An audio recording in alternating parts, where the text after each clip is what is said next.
திருச்சி மாவட்டம் உறையூரில் கழிவுநீர் கலந்த குடிநீரை குடித்ததால் 4 பேர் உயிரிழந்துள்ளதாகவும் 50க்கும் மேற்பட்டோர் சிகிச்சை பெற்று வருவதாகவும் வரும் செய்தி அதிர்ச்சி அளிக்கிறது. மக்களுக்கு மிகவும் அத்தியாவசியமான குடிநீரை கூட சுகாதாரமாக அளிக்க முடியாத அரசு இருந்து என்ன பயன் என எதிர்க்கட்சித் தலைவர் எடப்பாடி கே பழனிசாமி காட்டம்.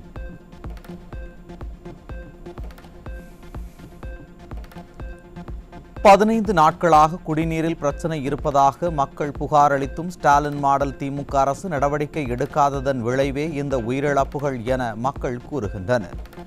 ஸ்டாலின் அரசு மக்களின் மனுக்களுக்கு கொஞ்சமும் மதிப்பளிக்காத அரசாகவே இருக்கிறது. மக்களின் குறைகளை கேளாத, நிறைவேற்ற வக்கில்லாத இந்த திமுக அரசு ஒரு கோமா அரசு என எதிர்க்கட்சித் தலைவர் விமர்சனம்.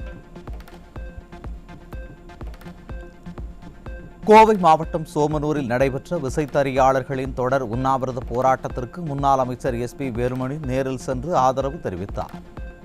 விசைத்தறி கூடங்களுக்கு சோலார் பேனல் அமைக்க மானியம் வழங்க வேண்டும் என்று அவர் வலியுறுத்தினார்.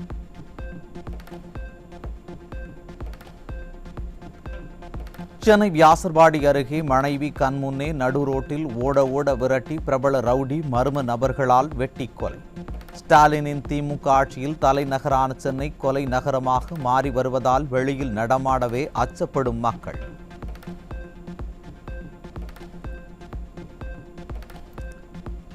தூத்துக்குடி மாவட்டம் கயத்தாறு அருகே 14 வயது சிறுமிக்கு பாலியல் தொல்லை கொடுத்த இளைஞர் போக்சோவில் சிக்கினார். சிறுமிகளுக்கு எதிரான குற்ற சம்பவங்கள் தொடர்ந்து அதிகரித்து வரும் நிலையில் அப்பா ஸ்டாலின் கும்பகர்ண தூக்கத்தில் இருக்கிறாரா என மக்கள் கேள்வி.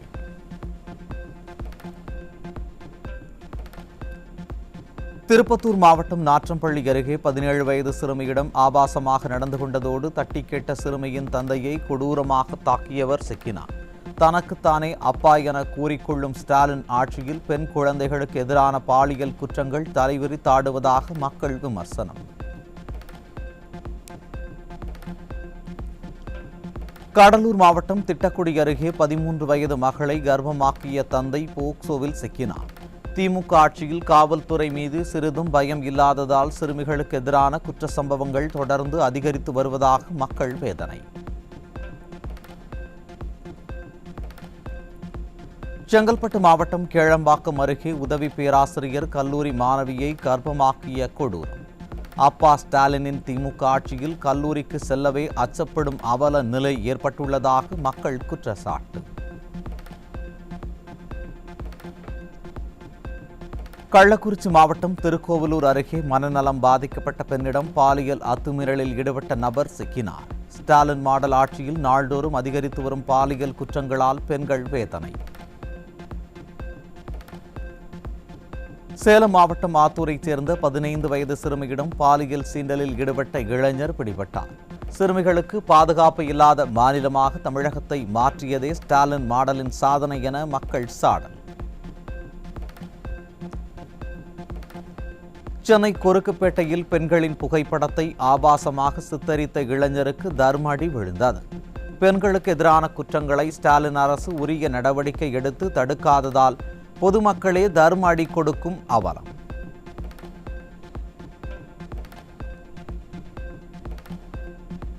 சென்னை அண்ணாநகர் பகுதியில் வடகிழக்கு மாநிலத்தைச் சேர்ந்த பெண் ஒருவருக்கு பாலியல் தொந்தரவு கொடுத்த 2 நபர்கள் சிக்கினர். ஸ்டாலின் ஆட்சியில் தமிழகத்தை நம்பி வரும் பிற மாநில பெண்களுக்கும் பாதுகாப்பு இல்லா சூழல் நிலவுகிறது.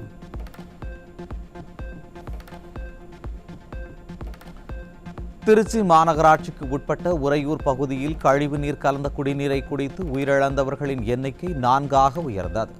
தரமான குடிநீர் கொடுக்க கூட முடியாத விடிய அரசு விண்வெளி கொள்கை என வித்தை காட்டுவது மக்களிடையே கடும் கொந்தளிப்பை ஏற்படுத்தியுள்ளது.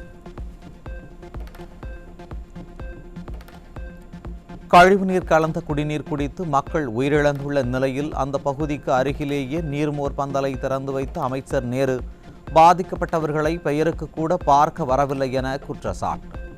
மக்களின் உயிரை ஸ்டாலின் அரசு துச்சமென நினைத்து செயல்படுவதாக பொதுமக்கள் வேதனை. மதுரையில் மதுபோதையில் ஏற்பட்ட தகராறில் இளைஞரை கொடூரமாக வெட்டி படுகொலை செய்த ஓய்வு பெற்ற தலைமை காவலர். திமுக ஆட்சியில் மதுவால் பல்வேறு குடும்பங்கள் சீரழிந்து வருவதாக மக்கள் குற்றச்சாட்டு.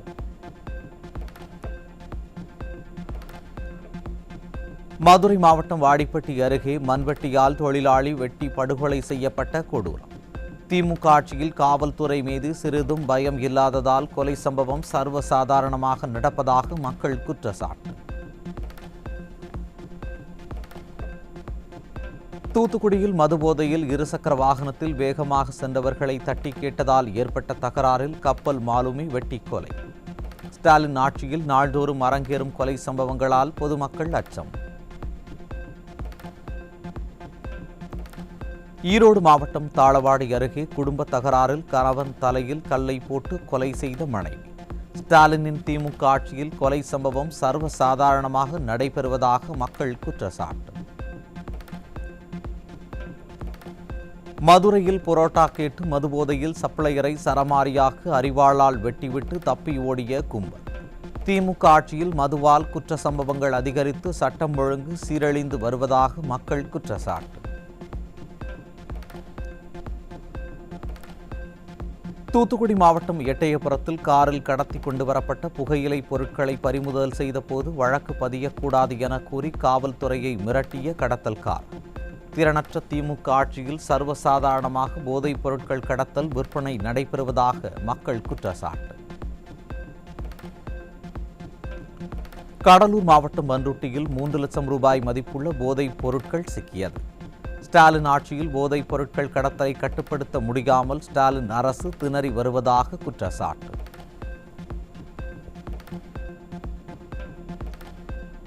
திண்டுக்கல் ரயில் நிலையத்தில் விரைவு ரயிலில் கேட்பாரற்று கிடந்த 8 கிலோ கஞ்சா சிக்கியது. ஸ்டாலின் ஆட்சியில் தமிழகம் போதை வியாபாரிகளின் கேந்திரமாகி இருப்பதாக மக்கள் வேதனை.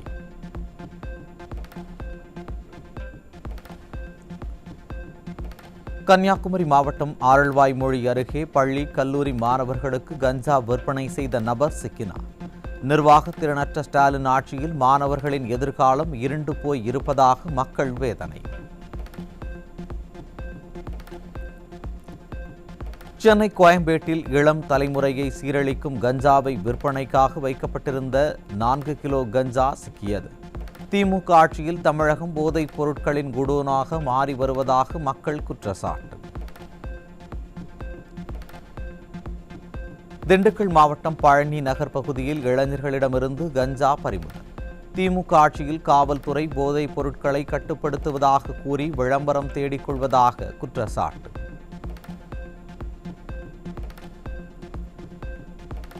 அதிகார மோதலால் ஸ்டாலின் அரசும் ஆளுநரும் விளம்பரத்திற்காக ஆலோசனை மாநாடு நடத்தி துணைவேந்தர்கள் அலைக்கழிப்பு என குற்றச்சாட்டு. நடப்பாண்டிற்கான தேர்வு முடிவுகள் மற்றும் சேர்க்கை நடைபெறும் நிலையில் உயர்கல்வித்துறையின் முன்னேற்றமும் நிர்வாக திறனும் கேள்விக்குறியாகியுள்ளதாக மாணவர்கள் வேதனை. ஆளுநர் ஏற்பாடு செய்துள்ள துணைவேந்தர்கள் மாநாட்டில் குடியரசு துணைத் தலைவர் பங்கேற்க உள்ளதாக தகவல். 10 நாட்கள் இடைவெளியில் மீண்டும் ஆலோசனை கூட்டம் நடத்துவதால் பல்கலைக்கழகங்களின் முன்னேற்றத்திற்கு பயனளிக்குமா என கல்வியாளர்கள் கேள்வி. உள்ளாட்சியில் நல்லாட்சி என எதுகை மோனையில் வாய்ப்பந்தல் போட்ட முதல்வருக்கு உள்ளாட்சி ஊசலாடுவதாக உளவுத்துறை ரிப்போர்ட் கொடுத்திருப்பதாக தகவல். உளவுத்துறையை தேர்தல் வியூக வகுப்பாளர்களைப் போல பயன்படுத்தாமல் போதைப்பொருள் புழக்கம் உள்ளிட்ட சட்டம் ஒழுங்கு சீர்கேட்டை தடுக்க பயன்படுத்த வேண்டுமென மக்கள் காட்டம்.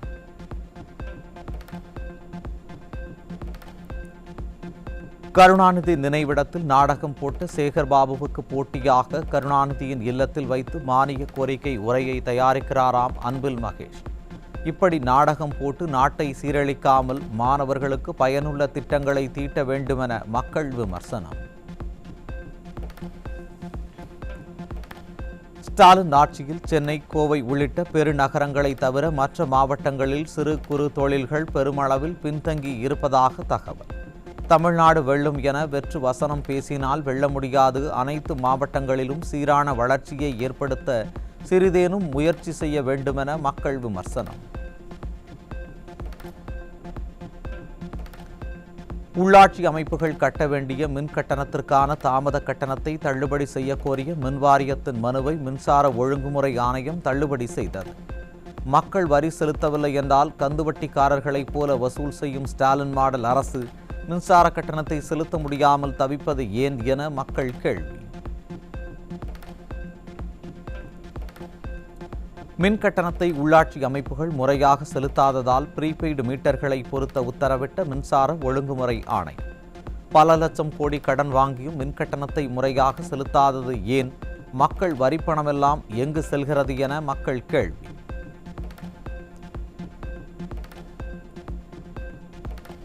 சென்னை பட்டினம்பாக்கம் லூப் சாலையில் மயிலாப்பூர் திமுக சட்டமன்ற உறுப்பினர் த. வேலுவை மீனவர்கள் முற்றுகையிட்டு திடீர் போராட்டத்தில் ஈடுபட்டனர். வெற்று விளம்பரங்களால் மக்களை ஏமாற்றிய திமுகவினர் தொடர்ந்து மக்களிடம் அம்பலப்பட்டு வருகின்றனர். விழுப்புரம் மாவட்டம் மேல்பாதி திரௌபதியம்மன் கோவில் திரண்டு இரண்டாவது நாளாக பக்தர்கள் யாரும் வராத நிலையில் கோவில் வளாகம் வெறிச்சோடி காணப்படுகிறது. ஸ்டாலின் மாடல் ஆட்சியில் மக்கள் கோவிலுக்கு கூட செல்ல முடியாத அளவிற்கு சமூக அமைதி சீர்குலைந்து இருப்பதாக பொதுமக்கள் வேதனை.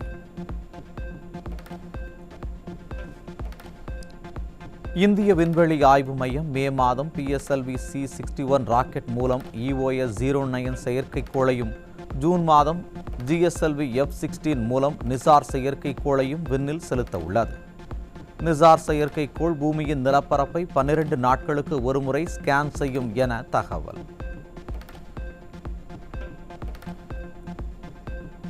சுமார் 6 மாதங்களுக்கு பிறகு கஜகஸ்தானில் பாராசூட் உதவியுடன் வெற்றிகரமாக தரையிறங்கியது ரஷ்யாவின் சோயூஸ் MS-26 விண்கலம். விண்கலம் எதிர்பார்த்ததை விட சற்று அதிக வேகத்தில் தரையிறங்கியதாகவும் அமெரிக்க விண்வெளி வீரர் டொனால்ட் பெட்டிட் உடல்நிலையில் தற்காலிக பின்னடைவு ஏற்பட்டதாகவும் தகவல்.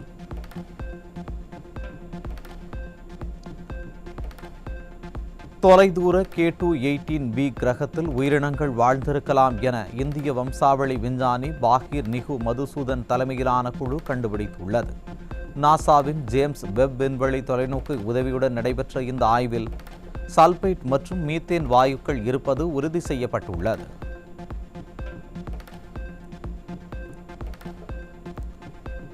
IPL தொடரின் 37வது லீக் போட்டியில் பஞ்சாப் அணியை 7 விக்கெட்டுகள் வித்தியாசத்தில் வீழ்த்தி பெங்களூரு அணி வெற்றி. பெங்களூரு அணி புள்ளிப்பட்டியலில் 10 புள்ளிகளுடன் 3வது இடத்திற்கு முன்னேறியது.